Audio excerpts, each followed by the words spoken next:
Nawapongeza wakala wa nishati vijijini REA kwa hatua hii nzuri na niwatake kuongeza kasi ya kusambaza umeme katika maeneo yaliyobaki.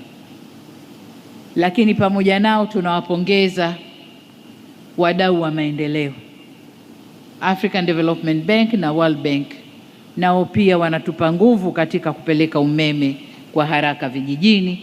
Tunawapongeza sana.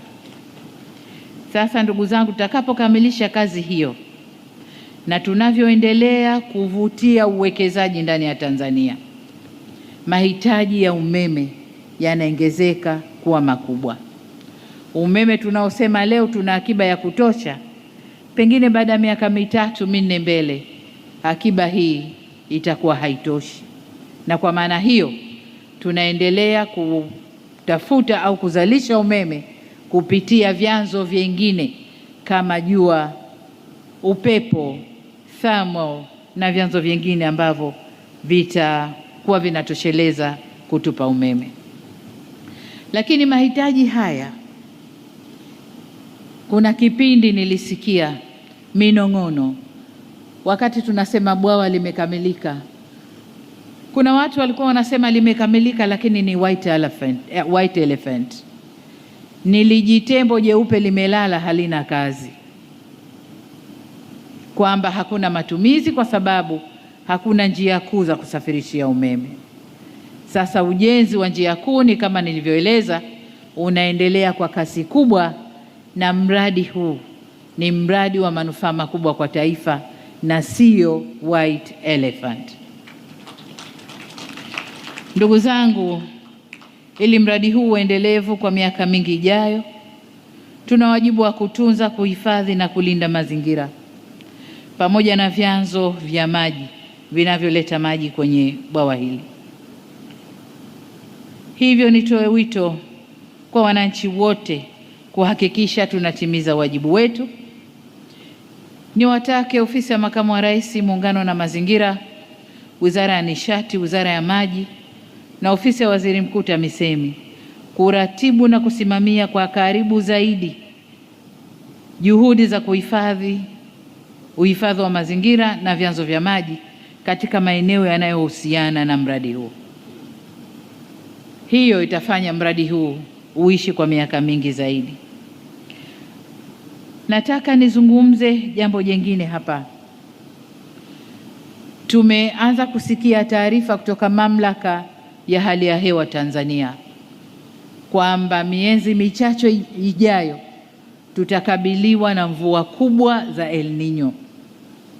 Niwaombe wakuu wa mikoa, wengi wenu mko hapa, wakuu wa wilaya na wakuu wa taasisi mbalimbali, kwenda kujitayarisha kuweka mazingira sawa ili mvua zile zitakapokuja zisilete maafa makubwa kwa wananchi wetu. Kwa niwaombe sana, tahadhari imeanza kutolewa, hatua zichukuliwe ili mvua hizi zisilete madhara kwa wananchi wetu. Kwa Watanzania wenzangu, sote kwa pamoja tushirikiane katika kuilinda miundombinu hii ambayo tumeijenga kwa gharama kubwa. Tusikubali wala tusitoe nafasi miundombinu hii kuharibiwa. Kamati za ulinzi na usalama mikoa na wilaya, shirikianeni na wananchi kwa kuweka mikakati mahsusi ya ulinzi shirikishi ili kulinda miundombinu yetu tunayoijenga kwa gharama kubwa, sio tu hapa lakini kote ambako tunajenga miundombinu ya kitaifa kwa gharama kubwa. Kwa upande mwingine, Wizara ya Nishati na TANESCO na wataalamu wote mnaosimamia kituo hiki kuhakikisha mitambo hii inatunzwa vizuri ili itumike kwa ufanisi na kuleta manufaa yaliyokusudiwa. Wakati napewa muhtasari wa mradi huu, nimeambiwa wataalamu wote wanaoendesha mradi huu ni Watanzania. Ingawa wakandarasi bado wapo, lakini wataalamu wote ni Watanzania. Kwa hiyo Watanzania, huu ni mradi wenu, tunzeni kidumu. Waheshimiwa viongozi, wageni waalikwa na wananchi wenzangu, napoelekea kuhitimisha hotuba yangu, niseme kwamba mradi huu umethibitisha uwezo wetu Tanzania.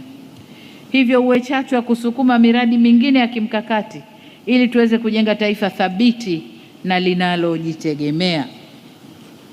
Na hapa naomba nisisitize jambo moja ambalo kila ninapopata fursa ya kuongea na wananchi huwa nalisema, nalo ni amani, utulivu na usalama wa taifa letu. Tunu hizi hazipaswi kutelekezwa au kutekelezwa na vyombo vya ulinzi na usalama peke yao, bali ni wajibu wetu sote. Niwaombeni sana ndugu zangu, tuendelee